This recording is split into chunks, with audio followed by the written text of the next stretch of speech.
अस्सलाम वालेकुम dear students, hope you all are fine and doing well. तो उम्मीद करता हूँ कि आप सब खैरियत से होंगे और अच्छी तरह अपनी पढ़ाई पर कंसंट्रेशन कर रहे होंगे, कंसंट्रेट कर रहे होंगे। तो आज हम हाजिर हैं एक न्यू टॉपिक के साथ। टॉपिक है हमारे पास टेंस। तो अगर आप हमारे चैनल पर नए हैं तो जल्दी जल्दी से चैनल को सब्सक्राइब कर लें और बेल आइकन पर क्लिक कर लें ताकि हमारी हर आने वाली वीडियो आप तक बर वक्त पहुंची रहे। तो चलिए स्टार्ट करते हैं बिना किसी देर के। तो सबसे पहले हमारे पास हमारा टॉपिक है आज का टेंसेस। तो हमारे पास टेंसेस क्या होता है? टेंसेस को उर्दू में मीनिंग होता है जमाने। ठीक है, जो हमारे पास तीन तरह के होते हैं, प्रेजेंट, पास्ट और फ्यूचर। तीन तरह के हमारे पास होते हैं। तो आज हम डिस्कस करेंगे प्रेजेंट के बारे में। प्रेजेंट के अंदर भी हमारे पास चार तरह की टाइप्स होती हैं इसकी: present indefinite tense, present perfect tense, present continuous tense और प्रेजेंट परफेक्ट कंटीन्यूअस टेंस। चार तरह की हमारे पास टाइप्स होती हैं, ये आगे पीछे होगी है। तो इसमें हमारे पास आज हम डिस्कस करेंगे प्रेजेंट इंडेफिनिट टेंस को डिस्कस करेंगे। तो सबसे पहले हमारे पास डिस्कस करते हैं प्रेजेंट इंडेफिनिट टेंस क्या होता है। प्रेजेंट इंडेफिनिट टेंस में जिस जुमले के आखिर में उर्दू में हमारे पास ता है, ती है, ते हैं, ता है, ती है, ते हैं आ जाए, वो जुमला हमारे पास उर्दू के अंदर वो प्रेजेंट इंडेफिनिट कहलाता है, प्रेजेंट इंडेफिनिट टेंस कहलाता है। तो सबसे पहले इसका स्ट्रक्चर देख लेते हैं। इंग्लिश के अंदर कोई भी ऐसा जुमला है जिसके अंदर सबसे पहले सब्जेक्ट आ जाए हमारे पास, फिर वर्ब की फर्स्ट फॉर्म लगाई जाए। वर्ब की फर्स्ट फॉर्म, जैसे वर्ब की फॉर्म आपको याद करनी पड़ेगी। वर्ब की जैसे फॉर्म होती है डू, डिड, डन। यानी डू की जो सेकंड फॉर्म होती है वो डिड होती है और थर्ड फॉर्म डन होती है। तो यहाँ पे हम लगाएंगे फर्स्ट फॉर्म लगाएंगे, साथ में हमें एस का इजाफा करना पड़ेगा और लास्ट में हम ऐड करेंगे ऑब्जेक्ट को। ऐसा कोई भी इस स्ट्रक्चर वाला आपको जुमला नजर आएगा वो हमारे पास प्रेजेंट इंडेफिनिट टेंस का जुमला होगा। तो इसकी एग्जांपल देख लेते हैं। सबसे पहले ही राइट्स अ लेटर। ही हमारे पास आ गया ऑब्जेक्ट सब्जेक्ट, राइट हमारे पास आ गया जो है ये वर्ब की फर्स्ट फॉर्म है, हमने यहाँ पे एस का इजाफा किया।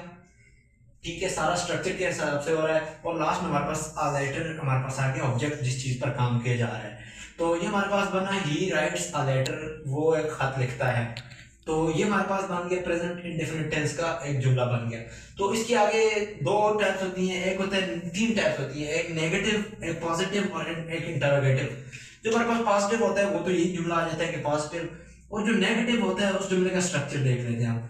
नेगेटिव का स्ट्रक्चर भी सेम है, बस इतना फर्क है कि सब्जेक्ट शुरू में होगा, बीच में डू या डज का इस्तेमाल होगा। इसके अंदर डू और डज का इस्तेमाल कहाँ पे होगा मैं आपको आखिर में बता दूंगा। साथ में डू और डज का इस्तेमाल होगा, फिर हमारे पास वर्ब की फर्स्ट फॉर्म यूज होगी और लास्ट में एंड में ऑब्जेक्ट यूज होगा हमारे पास। तो इसका जुमला देख लेते हैं। He does not write a letter. ही हमारे पास आ गया सब्जेक्ट, डज नॉट हमारे पास यहाँ से डज यूज हुआ और नॉट आ गया नेगेटिव जुमला के लिए, और ये हमारे पास राइट वर्ब की फर्स्ट फॉर्म आ गई, लेटर हमारे पास ऑब्जेक्ट आ गया। कहीं पर भी आपको अगर ये स्ट्रक्चर के साथ कोई जुमला मिलता है तो वो हमारे पास प्रेजेंट इंडेफिनिट टेंस के अंदर नेगेटिव जुमला होगा हमारे पास। तो इसके बाद हमारे पास लास्ट और फाइनल टर्म है वो हमारे पास इंटरोगेटिव, सवालिया।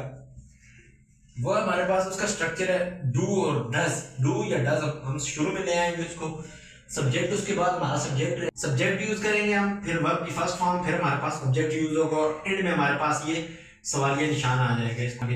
तो ये हमारे पास इसकी एग्जांपल आ जाती है, जैसे कि does he write a letter. Does हमारे पास आ गया, डू या डज यहाँ से हमने यूज किया।